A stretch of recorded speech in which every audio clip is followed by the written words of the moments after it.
It is said that the foundation of society is formed by individuals.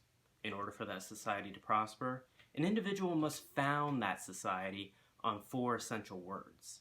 Those words are facts, belief, actions, and hope. Societies have been created off of these four words for centuries, leading to a variety of diverse cultures that make up our world. Today, we will be pondering on how certain cultural settings and aspects end up influencing an individual's beliefs, actions, and how they overall live their day-to-day lives. You know what? This video is getting too dull even for my liking. Let's go over to my office.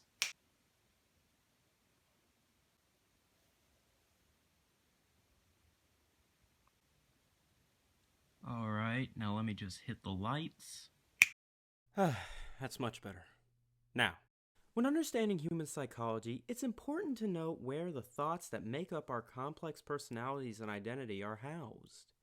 I'm of course talking about a very important and complex organ known to all of us as the brain. Yeah, this little guy. While this may seem obvious, it's important to note that our brains from a young age are, how should I put this? Very impressionable. And when understanding how impressionable our brains are, we're able to simplify the psychology of this complex phenomenon to basic terms. A basic example of this would be taking certain aspects of your own life into account, like where you were raised, who you were raised by, and just the circumstances of your upbringing.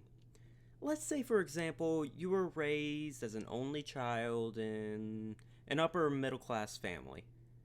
You had both parents who loved you unconditionally. While this is fine in and of itself, let's say that they loved you so much that they didn't want to see you get hurt physically, so they wouldn't allow you to play sports. Instead, they decide that they want you to learn how to play an instrument.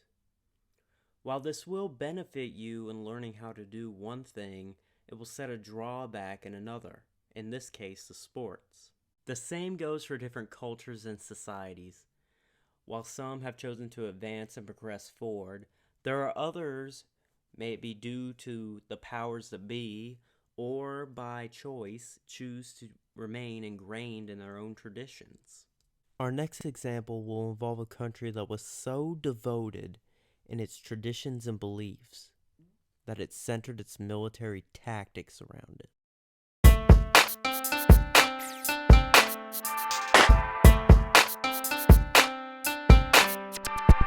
In a recently declassified CIA document from July 20th, 1945, we are told the specific details on how Japanese soldiers have been trusted to carry out suicide attacks on forces instead of admitting defeat.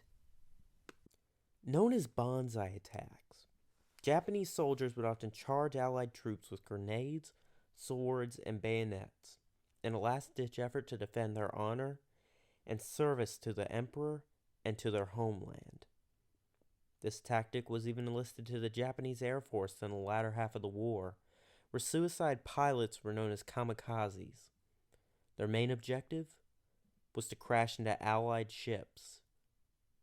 This leaves the question lingering. Why would a society encourage such actions to be carried out by its troops? The answer lies within the society itself. Up until the end of the Second World War, Japan had modernized very little in ways of its traditional and moral values. Citizens were taught since childhood to restrain emotions, to appear strong, and to think only of the state, and to make choices that will benefit the country's advancement economically. This is taught throughout childhood along with the traditions and codes that the country has upheld for centuries. This involves a code of honor to the emperor, the fatherland, and to the family.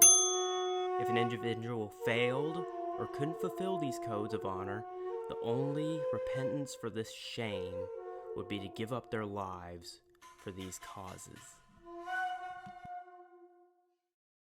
One thing I can compare this ideology to is a child whose parents want them to follow a preset path that they've laid out for them. They set such high expectations for their kids that soon that child comes to believe that the only way they'll be accepted and loved by their parents is by going along with their grand plan and growing up to be what their parents want them to be. However, this isn't always the case, and most times as a child grows into adulthood, they can try and find something to fill the void in their lives. While there are many bad routes they can take, such as joining the wrong crowd, doing drugs or alcohol, there are those who choose to pursue good routes to find meaning in their lives. They may find it through good role models, academics, religions, etc. And that's great. However, even though people choose to pursue good routes, there still can be danger hidden behind some of the most innocent things. This danger lies within individuals of organizations and select denominations from every religion around the world. They come offering answers and sometimes promise acceptance in a new society. I'm of course talking about cults. The world, the kingdom suffereth violence, and the violence shall take it by force. If we can't live in peace, then let's die in peace.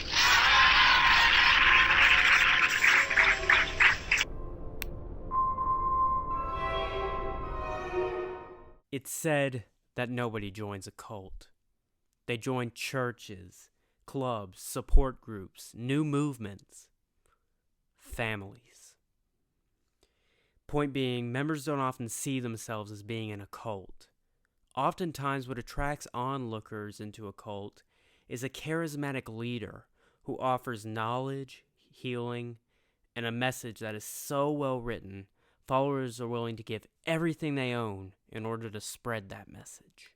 While this sounds similar to mainstream religious beliefs and its effects on society, cults are different, being as they oftentimes form a society all their own, a culture based on a belief and a set of actions and rules that followers put faith in. Another thing that separates cults from religion is the excessive use of control and restriction. A cult oftentimes forms its society on one set ideology. When followers begin to question that ideology, that takes credit away from the leader's message. In order to prevent this, questioning is discouraged, and oftentimes harsh and shameful punishments are handed out for questioning members. This answers the question of how a cult can affect a society through its members. If they don't conform to the standards set by the group, they are outcasted and set apart because free thinking poses a threat to a cult's following. Just as free thinking poses a threat to higher powers and their grip on the minds of the people. Anyway, that's all the time we have. I hope this video brought some clarification to how a way of life can define how people think and live their lives. I hope it brought some new aspects to life, and I hope you learned something new. You have a good night.